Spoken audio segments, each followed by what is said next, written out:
Salut tout le monde! Aujourd'hui, on va achever le chapitre Mieux se connaître en abordant le thème de la zone de confort.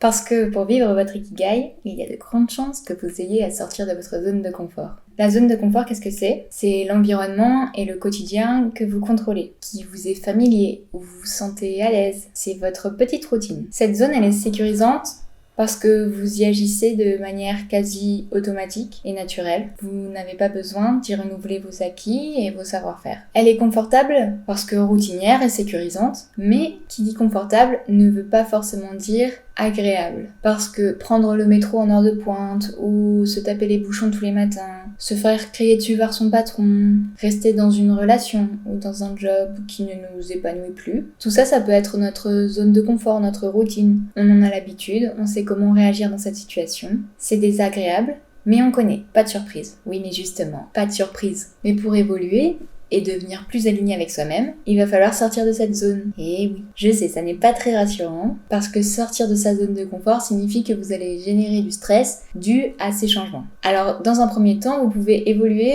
vers la zone d'apprentissage. C'est le moment où vous apprenez une nouvelle langue, où vous allez visiter d'autres pays, où vous acceptez un nouveau poste au sein de votre entreprise. Ça vous permet de vous changer un peu de vos habitudes, de vous ouvrir au monde, d'enrichir votre point de vue, d'observer, d'expérimenter et de comparer. C'est la nouveauté, mais ce n'est pas vraiment la mise en danger parce que ça ne nous paraît pas insurmontable et le stress généré nous paraît acceptable. Mais c'est quand on va au-delà de la zone d'apprentissage que les choses se compliquent. On entre dans la zone de panique, la zone de l'inconnu. C'est ce moment où ceux qui ne sortent jamais de leur zone de confort vont vous dire « Oh attention, c'est dangereux, tu prends trop de risques, les conséquences pourraient être graves, il vaut mieux ne pas y aller. » C'est aussi ce moment où nos émotions, et surtout notre angoisse, notre peur d'échouer, peur du ridicule, peur du regard des autres, peur de notre comportement dans ces nouvelles situations, que ces peurs-là affrontent notre motivation et nos rêves. Mais si l'on dépasse tout ça, si l'on dépasse cette panique, ces angoisses et les autres, cette zone de l'inconnu peut devenir notre zone magique. Parce que ce qui est inconfortable et inconnu sort de l'ordinaire.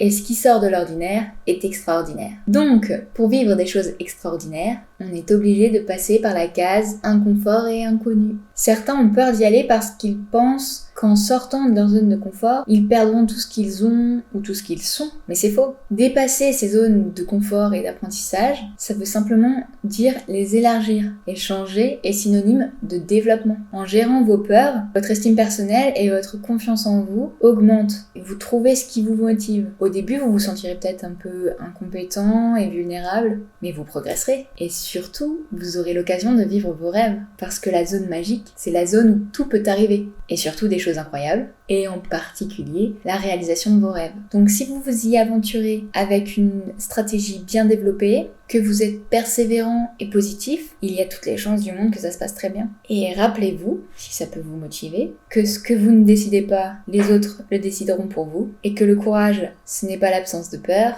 mais d'agir malgré sa peur. Donc on va se lancer tout de suite vers cette zone de l'inconnu, en se lançant dans les premières fois. Exercice numéro 1, notez les premières fois que vous avez envie de vivre ce mois-ci. Ça peut être tout et n'importe quoi. La première fois que je saute en parachute, la première fois que je plante des graines de tomates, la première fois que... plein de premières fois comme ça. Donc ça y est, on arrive à la fin du chapitre Mieux se connaître. Normalement, vous devriez commencer à avoir une vision un peu plus claire de votre personnalité, de qui vous êtes. Et donc, c'est le moment de faire le point.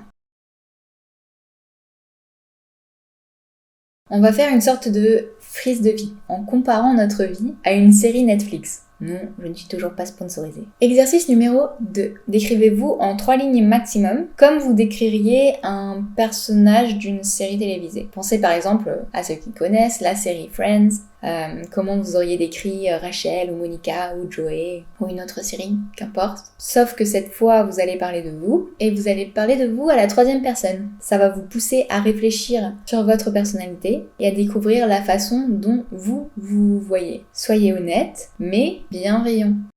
Puis, exercice numéro 3, racontez votre vie comme étant plusieurs saisons d'une série, avec le modèle suivant. Saison 1, mon enfance, les meilleurs épisodes, les choses que j'aurais voulu couper au montage et pourquoi. Saison 2, mon adolescence, les meilleurs épisodes, ce que j'aurais voulu couper en montage et pourquoi. Saison 3, ma vie adulte, ou le début de ma vie d'adulte en fonction de votre âge, les meilleurs épisodes, ce que j'aurais voulu couper au montage et pourquoi. Toujours dans la même lignée, exercice numéro 4, votre série est un méga succès et on vous commande 5 saisons de plus. Donc il va falloir pitcher les 5 prochaines saisons. Racontez ce qu'il arrive à votre personnage principal, donc à vous. Quel chemin va-t-il, elle, suivre? Quelles aventures vont arriver? Quel est son job?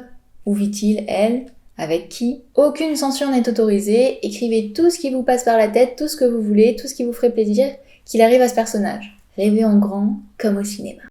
Voilà, ça fait un gros morceau pour aujourd'hui, donc je vous laisse tout le week-end pour faire ces exercices, et on se retrouve lundi pour enfin commencer à remplir vos cercles de l'ikigai. À lundi!